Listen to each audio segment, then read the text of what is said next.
Bienvenido a tu canal Clissy Psique Todo. Buenos días, familia. Hoy hablaremos sobre los asesinos seriales Fred y Rosemary West. Este caso no es reciente, pero realmente perturba e impresiona, ya que una pareja se dedicó a asesinar, abusar, violar a cientos de chicas e incluso a sus propias hijas. Si eres mayor de edad, te recomiendo que te quedes. Vamos a hablar sobre sus infancias. Ambos compartían infancias marcadas por el abuso. El inicio de la historia comienza en 1941 con el nacimiento de Fred, en el seno de una familia humilde de granjeros en un pequeño poblado. Su infancia no fue fácil, pues tenía que ayudar a sus padres en el campo. Como tenía una habilidad innata para esas labores, pocas veces salía de ahí, pero cuando lo hacía era para robar en tiendas. Tras las largas jornadas en el campo, los días de infancia de Fred empeoraban en las noches, cuando su padre alcohólico lo golpeaba y su madre lo violaba. A los 12 años comenzó a abusar de él. Queriendo acabar con todos esos maltratos, a los 15 años decidió partir de su pueblo sin mirar atrás. Su aventura tampoco duró mucho, pues al no encontrar lo que esperaba, ya que tenía que dormir en la calle, regresó a su casa para retomar la vida de antes. Una vez en casa, las cosas volvieron a su ritmo habitual, pero esta vez Fred comenzó a violar a su hermana menor.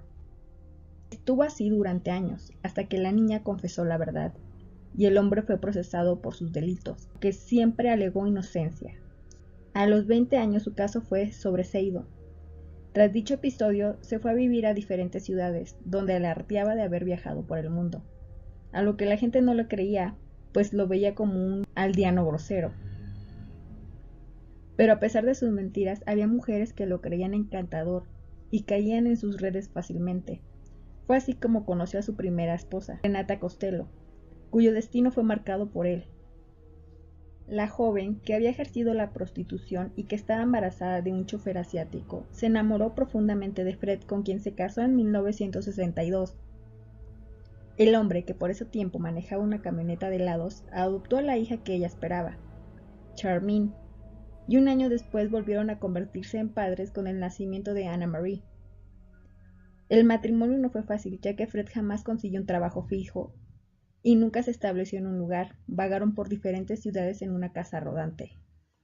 Rosemary nació en un seno familiar donde la madre era depresiva y recibió durante el embarazo terapia electroconvulsiva que posiblemente causaría algún daño en Rosemary antes de nacer. Era descrita como una chica difícil y malhumorada que tampoco llegó a adaptarse a la vida escolar. Su padre era un esquizofrénico paranoide de naturaleza violenta que abusaba sexualmente de su hija. Sus padres se separaron cuando ella era adolescente. En ese tiempo empezó a salir con Fred, quien ya había matado a una adolescente que había dejado embarazada. Wes ya estaba casado y tenía una hija adoptiva.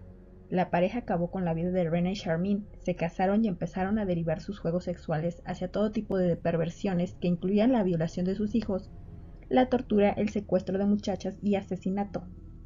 Ambos compartían historias de vidas trágicas común de abuso y malos tratos, delincuencia juvenil y patologías sexuales. Rosemary tuvo 8 hijos, 5 de West y 3 de diversos clientes, ya que ejercía la prostitución. La hija mayor, Anna Marie, empezó a ser violada por su padre cuando tenía 8 años. Los niños eran expuestos a fotos y videos pornográficos.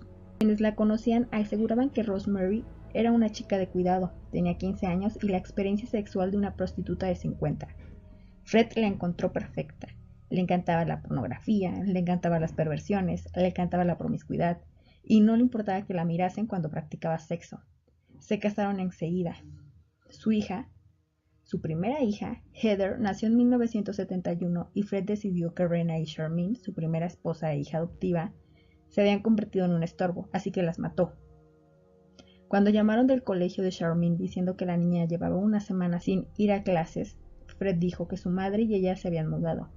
Nadie quiso saber nada. Se habían mudado y ya. Nadie investigó. El inicio de una carnicería. A pesar de su pasado como trabajadora sexual, Rena se cansó de las altas exigencias sexuales de Fred y de sus constantes infidelidades, por lo que dejó al hombre y partió rumbo a Escocia, dejando a las niñas con él en 1967. West inició un romance con Annie McField, la niñera de sus hijos y quien terminó embarazada de él. Por supuesto, no quería tener más niños, por lo que decidió llevar a cabo su primer homicidio. Fred mató a la mujer a sangre fría, pero antes de enterrarla en un prado cerca de Mark Hill, cortó los dedos de las manos y pies de la mujer para guardarlos como trofeo. Además sacó el feto de su vientre para sepultarlo junto a ella. Nunca nadie reportó a McPhail como desaparecida, pero su cuerpo fue encontrado en 1994. En 1972, los West se dijeron que ya estaba bien de vivir en una caravana y se trasladaron al número 25 de Conwell Street.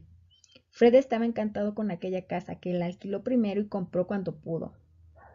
Se pasaba la vida haciendo obras. La casa tuvo siempre un aspecto horrible y estaba lleno de herramientas y de trozos raros que Fred iba recogiendo en su furgoneta. Llevaban solo unos meses en la casa cuando los West llevaron a cabo su ensayo general de lo que vendría después. Agredieron sexualmente a la niñera de sus hijos, una chica llamada Carol, que fue sometida durante horas a todo tipo de vejaciones. La muchacha les denunció, pero la policía logró convencerla de que retirase las acusaciones de violación. Tendría que testificar, recordar ante todo un tribunal las cosas que le habían hecho los West, y nadie creería su versión. Le tocó un mal policía. Eres una facilona, ¿verdad, Carol? Muchos chicos estarían dispuestos a declararlo. Ningún juez se va a tragar tu historia. ¿Estabas drogada, a que sí? Aceptaste participar en su jueguecito y quizá a los West se les fue la mano. Carol se asustó. Los West fueron condenados por 2 cargos menores de abuso y lesiones, a pagar una multa de 100 libras. No les haremos ningún bien enviándolos a la cárcel, dijo el juez. Segunda victoria de Fred West. Y esta hizo que se creyese invulnerable. La suerte estaba de su parte. La ley estaba de su parte. La función acababa de empezar. Los niños eran obligados a ver colecciones de fotos pornográficas de su padre, y en cuanto aparecieron los primeros videos domésticos, las películas pornográficas se convirtieron en un telón de fondo en la vida familiar. Aquellos niños no tenían amigos. Los pequeños West crecieron pensando que el mundo exterior les era hostil, que solo estarían seguros dentro de la casa, que las personas de fuera les harían daño. Así no habría peligro de que revelasen ninguno de sus secretos, ninguna de sus espantosas costumbres. Solo nuestra familia los protegerá, los demás quieren causar dolor. Fred West quería proteger a sus hijos. Tienen suerte de tener un padre como yo, les decía a sus hijas antes de violarlas. Para ayudarse a pagar la hipoteca, los West comenzaron a alquilar habitaciones y la casa se convirtió en un refugio de mojados delincuentes de poca monta que entraban y salían del 25 de Conwell Street. Rose se acostaba con casi todos los inquilinos, cosa que Fred aplaudía. La casa adquirió una fama de Puerto Franco. Cualquiera que estuviese en un lío podía quedarse ahí. Venían muchas chicas que se habían escapado de la casa paterna o del hogar de acogida, jóvenes abandonadas por un novio o que acababan de salir de la cárcel. Aquello facilitaba la tarea de Fred y de Rose, que tenían de dónde escoger. Aquellas chicas de vida destructiva eran las mejores presas. ¿Quién le iba a creer a una ladronzuela, a una prostituta, a una traficante, si llegaban a la policía contando que los West la habían violado? Muchas de aquellas chicas salieron llorando de 25 de Conwell Street. Otras no tuvieron tanta suerte y se quedaron en la casa para siempre. Ni Rosemary ni Fred explicaron cuál fue el sistema de selección, donde acababan con los abusos sexuales y empezaban las torturas que terminaban en un asesinato. 9 asesinatos, 9 chicas, y todas ellas jóvenes. Los crímenes de los West podían haberse descubierto mucho antes de las 9 víctimas de la pareja. 7 habían pasado en algún momento por la casa de Conwell Street. Por eso resulta inverosímil que la policía no relacionase el matrimonio con las desapariciones. La cuestión es que Fred y Rosemary lo sabían. Es que las autoridades no dieron importancia al hecho de que una muchacha conflictiva se fuese sin dejar rastro. Suelen hacerlo, decían los policías si alguien las denunciaba. Se van, se cambian de nombre, quizás salen del país. No se preocupen, la chica aparecerá en cualquier día.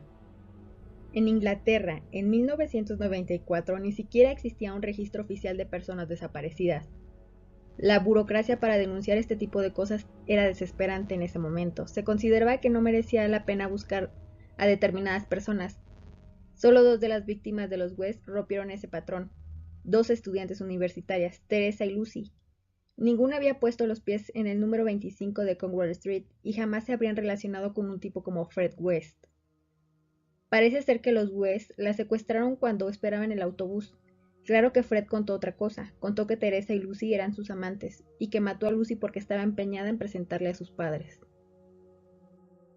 En 1987, Fred asesinó a su hija Heather y enterró sus restos en el sótano con las demás víctimas. La chica empezó a dar problemas, era lista, independiente y rebelde. El día menos inesperado iría a la policía, así que la mató. Rosemary le ayudó a esconder el cadáver. Los chicos les dijeron que Heather se había marchado con una lesbiana, pero los mayores, Steffi y Mae, intuyeron que había algo raro en su relato. Desapareció súbitamente su hermana. En agosto de 1992, una de las hijas pequeñas de los West confesó a una amiga que su padre la había violado. Aquella niña tuvo la sensatez que nunca mostró los adultos alrededor de la familia. Acudió a la policía, que inició una investigación en regla. Los 5 menores de la casa fueron llevados a familias de acogida y Fred West detenido por violación. Se interrogó al resto de los niños.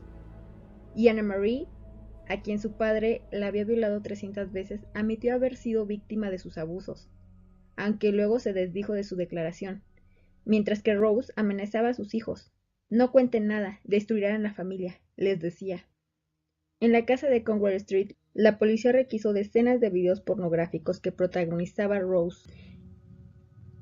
El visionado de aquellas cintas impresionó a los investigadores curtidos. A pesar de todo, dejaron que aquel año Fred volviese a casa para pasar las Navidades. Luego, un año más tarde, un juez decidió no llevar adelante el caso, ya que los niños retractaron y no quisieron declarar. Había contradicciones en los testimonios de los niños, así que en junio de 1993, Fred volvió a la vida normal. Fue readmitido en su trabajo y se le devolvió la custodia de sus hijos menores. Sin embargo, una oficial de policía, la detective Hazel, investigó, ya que las familias de acogida de los 5 pequeños West habían coincidido en extrañas declaraciones acerca de una broma que gastaban a menudo los niños. Heather está en el sótano, decían. Papá dice que Heather está en el sótano. La policía movió todos los hilos, tocó todas las puertas y consiguió una orden para hacer el registro a fondo sobre la casa de los West. El 24 de febrero de 1994, unos policías armados de picos y palas llegaban a Conwell Street. 4 días más tarde aparecieron unos restos humanos. Para entonces Fred ya había admitido haber asesinado a su hija. Pero la sorpresa llegaría cuando encontraron 3 fémures. En los días siguientes, los cuerpos de 9 mujeres aparecieron en el sótano de 25 de Conwell Street. Rosemary West fue acusada de haber sido cómplice de su marido, mientras la centralía de la policía se colapsaba con las llamadas de parientes de muchachas desaparecidas en los últimos 20 años. Hordas de periodistas tomaban la ciudad para obtener información sobre la familia West. Lo curioso es que nadie hablaba mal de Fred, e incluso muchos se referían a él como un tipo encantador. Un tipo encantador que invitaba a sus compañeros de trabajo a presenciar películas de porno casero protagonizado por su esposa. Un tipo encantador que en público solía mostrar polaroids de órganos sexuales. Un tipo encantador cuyos hijos solían salir de casa para ir a hacer las compras y que siempre estaban tristes. Que vestían ropas 3 tallas más grandes. Un tipo encantador. Lo que revolvió los estómagos y la conciencia de los británicos fue la ineficiencia de las autoridades. Durante 20 años, West había estado dejando pistas por el camino, como un rastro de migas de pan, en forma de abusos, de agresiones, de comportamientos sospechosos. Empezaron a conocerse evidencias de que hubo decenas de oportunidades para detenerlo. Una vez, cuando Anna Marie tenía 12 años, su profesor de gimnasia informó a la asistencia social de que la niña solía lucir moretones en las piernas y en los brazos. Una funcionaria se presentó en Conwell Street y allí la recibió Rose, que estuvo encantadora. Ofreció a su visitante una taza de té y charlaron sobre lo difícil que es estar a cargo de una niña traviesa. La trabajadora social se dio por satisfecha y dijo que todo estaba en orden en aquella casa. Ahora parece increíble que aquella mujer no viese ningún detalle sospechoso, como también que en el colegio que asistieron los West nadie se extrañase de la conducta de aquellos niños, mal vestidos, menendrosos, aquellos niños que hacían planes para fugarse de casa, que hablaban en susurros, que faltaban a clases cada 2 por 3. una de las niñas llegó a acumular 50 faltas de asistencia en un curso, que lucían cardenales, que hablaban sobre sexo de una alarmante naturalidad. En enero de 1995, Fred se suicidó en su celda, donde aguardaba su juicio por 12 asesinatos. Sabía que en todas las cárceles británicas estaban esperando su llegada para ofrecerle una bienvenida especial. Fred era un cobarde incapaz de enfrentarse a nada, mucho menos a la implacable ley de los presos que señalaba a los violadores y asesinos de niños. Así que se fabricó una cuerda con un trozo de sábanas y se colgó. Muchos consideraron aquella muerte como la última burla del sistema por los West. En cuanto a su esposa Rosemary, fue condenada a cadena perpetua por 9 asesinatos, que sigue cumpliendo en prisión. Ella refiere que prefiere vivir en la cárcel. En todas las entrevistas se le ve normal, sin culpa o remordimiento. Ellos acumularon 12 víctimas y una sobreviviente, muchos delitos menores y de abuso infantil. Sus víctimas eran mujeres vulnerables de las calles o que tenían problemas y se escapaban de su casa. Por eso, durante mucho tiempo no levantaron sospecha. Sus crímenes son atroces, torturaban por días o semanas y también maltrataban a personas muy cercanas, en este caso sus hijos. Teniendo en cuenta que ellos también fueron víctimas de abuso sexual, se les hacía normal que sus padres distorsionaran su realidad y ellos la realidad de sus hijos. Rose fue hallada culpable ya que la única sobreviviente relató cómo ella era partícipe de las torturas y violaciones que fue sometida. Además, afirma que ella era su amiga, o que aparentaba serlo. Los psicópatas no tienen moralidad, no tienen sentimientos de empatía. Son maestros en pasar desapercibidos. Siempre los refieren como ser buenas personas o normales o agradables. Es porque ellos tienen la habilidad para separar sus roles y su casi inexistente sentimiento de culpa. La casa de los horrores de los West fue destruida y se puso un paseo peatonal. Si tú escuchas a tus vecinos pelear, gritar o cualquier cosa que veas alarmante, marca a la policía y podrás estar salvando la vida de alguien. Bueno, familia, es todo por hoy. Espero que el caso te haya gustado. Recuerda que el video lo hacemos con mucho amor y con mucho esfuerzo. No olvides suscribirte, darle manita arriba y compartir. Esto nos ayuda a llegar a más personas. Si eres psicólogo o tienes carrera afín, recuerda que ofrecemos diplomados avalados por la Secretaría del Trabajo. Si este tema te interesa, comunícate con nosotros mediante la página de Facebook. Salud y suerte.